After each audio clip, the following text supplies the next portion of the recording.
নমস্কার বন্ধুরা, গোপলু কিচেনে আপনাদের সবাইকে স্বাগত জানাই। আজকের আমার রেসিপি চিকেন মহারানি। চিকেনের অনেক রেসিপি তো খেয়েছেন, কিন্তু বন্ধুরা এই রেসিপিটা একবার হলেও খেয়ে দেখুন। এর স্বাদ চিকেনের যে কোনো রেসিপির থেকে একদম আলাদা আর অসাধারণ, আর এটি বানানো তেমনই সহজ। তাই বন্ধুরা ভিডিওটা স্কিপ না করে সম্পূর্ণ দেখতে থাকুন। প্রথমে আমি একটা গুঁড়ো মশলা তৈরি করে নেব। তার জন্য তাওয়ার মধ্যে 1 টিস্পুন গোটা জিরে, 1 টিস্পুন ধনে, হাফ টিস্পুন মৌরি, 7 থেকে 8টার মতো ছোটো এলাচ, 1 ইঞ্চের মতো দারুচিনি, 10 থেকে 12টা লবঙ্গ, 1 টুকরো জয়িত্রী, 15 থেকে 20টার মতো গোলমরিচ আর 7 থেকে 8টা শুকনো লঙ্কা নিয়ে নেব। এবার এই সব মশলাকে মিডিয়াম ফ্লেমে একটু ভেজে নিতে হবে, যতক্ষণ না মশলা থেকে সুন্দর একটা গন্ধ বেরোচ্ছে। আর বন্ধুরা এই মশলাটা বানিয়ে আপনারা কিন্তু যে কোনো তরকারির মধ্যেও দিতে পারেন, সেক্ষেত্রে তরকারির স্বাদ অনেক গুণ বেড়ে যাবে। এবার দেখুন মশলাটা আমি একটা পাত্রে ঢেলে নিয়েছি। এরপর ঠান্ডা করে এটিকে মিক্সিতে গুঁড়ো করে নেব। এখানে মশলাটা খুব মিহি করে গুঁড়ো করলে হবে না, একটু যেন গোটা গোটা ভাব থাকে।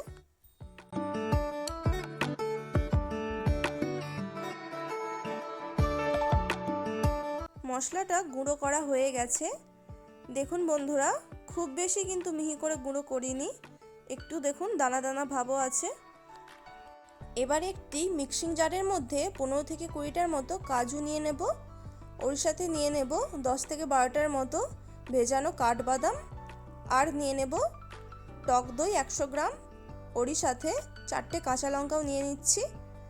এগুলিকে এবার মিহি পেস্ট বানিয়ে নেব। দেখুন বন্ধুরা, বাদাম আর টক দই আমি একসাথে বেটে নিয়েছি। এরপর একটি কড়াইয়ের মধ্যে 200 ml সাদা তেল দিয়ে দেব। এই রেসিপিটা আমি কিন্তু সাদা তেল দিয়েই বানাবো। এরপর তেল গরম হয়ে গেলে 2টো তেজপাতা আর 2টো শুকনো লঙ্কা দিয়ে দেব ফোড়নে। এগুলিকে 10 সেকেন্ডের মতো ভেজে নেব। এরপর ওর মধ্যে 3টে মিডিয়াম সাইজের একদম মিহি করে কাটা পেঁয়াজ দিয়ে দেব। পেঁয়াজটা যত মিহি করে কাটা হবে ততটাই কিন্তু তাড়াতাড়ি মাংসের মধ্যে পেঁয়াজটা গলে যাবে। পেঁয়াজটা এখানে খুব লাল করে ভাজার একদমই দরকার নেই, হালকা একটু কালারটা চেঞ্জ হয়ে আসলেই চলবে। এরপর এর মধ্যে 2 টিস্পুন রসুন বাটা আর 2 টিস্পুন আদা বাটা দিয়ে দেব।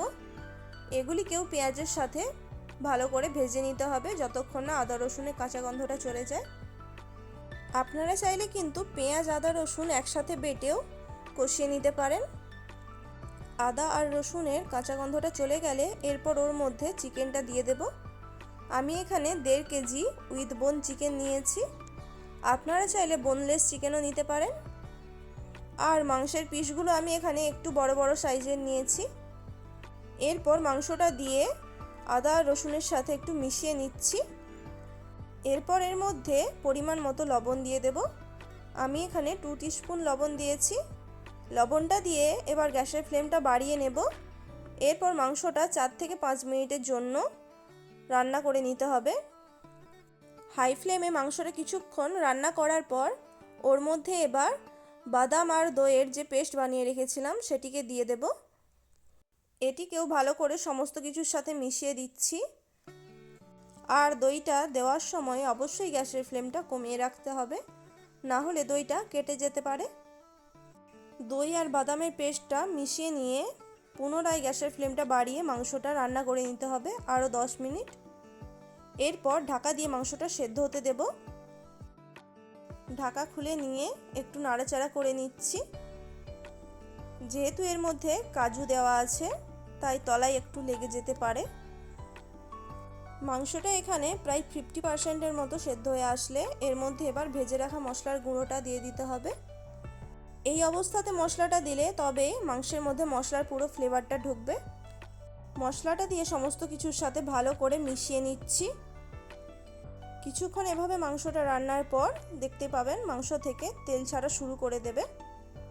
এই পর্যায়ে এর মধ্যে এবার পরিমাণ মতো জল দিয়ে দেব, কারণ মাংসটা প্রায় রান্না হয়ে এসেছে।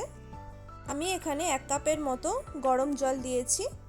আপনারা যেরকম গ্রেভি রাখতে চান সেই হিসেবে জলটা দিতে পারেন। জলটা ভালো করে মিশিয়ে দিয়ে এরপর ঢাকা দিয়ে 5 মিনিট মাংসটা রান্না করে নেব, যাতে পুরোপুরি মাংসটা সেদ্ধ হয়ে আসে। ঢাকা খুলে নিয়ে এর মধ্যে এবার ফ্রেশ ক্রিম দিয়ে দেব। সরি বন্ধুরা, ফ্রেশ ক্রিমটা দেওয়ার আগে আমার একটু মিশিয়ে নেওয়া উচিত ছিল। আপনারা এই ভুলটা করবেন না, ফ্রেশ ক্রিমটা আগে মিশিয়ে নিয়ে তারপর যে কোনো রেসিপির মধ্যে দেবেন। এরপর ওর মধ্যে 1 টিস্পুনের মতো কাসুরি মেথি দিয়ে সমস্ত কিছুর সাথে মিশিয়ে নেব। এরপর সব শেষে ওর মধ্যে একটু ধনেপাতা কুচি আর 3টে কাঁচা লঙ্কা দিয়ে দেব। চিকেনের এই রকম লোভনীয় রেসিপি কেমন লাগলো অবশ্যই কমেন্ট করে জানাবেন। ভালো লাগলে ভিডিওটিতে একটি লাইক করে দেবেন আর ভিডিওটি অবশ্যই শেয়ার করবেন। আর বন্ধুরা, আমার চ্যানেলে নতুন হয়ে থাকলে প্লিজ চ্যানেলটিকে সাবস্ক্রাইব করে পাশে থাকা বেল আইকনটি অবশ্যই প্রেস করে দেবেন, যাতে আমি নতুন কোনো রেসিপির ভিডিও দিলে তার নোটিফিকেশান আপনাদের কাছে খুব তাড়াতাড়ি পৌঁছে যেতে পারে। সামনেই জামাই ষষ্ঠী আসছে, এই রেসিপিটা অবশ্যই বাড়িতে বানাবেন। সবাই আপনার প্রশংসা করতে বাধ্য হবে। ভালো থাকবেন, সুস্থ থাকবেন। রেসিপিটা সম্পূর্ণ দেখার জন্য অসংখ্য ধন্যবাদ।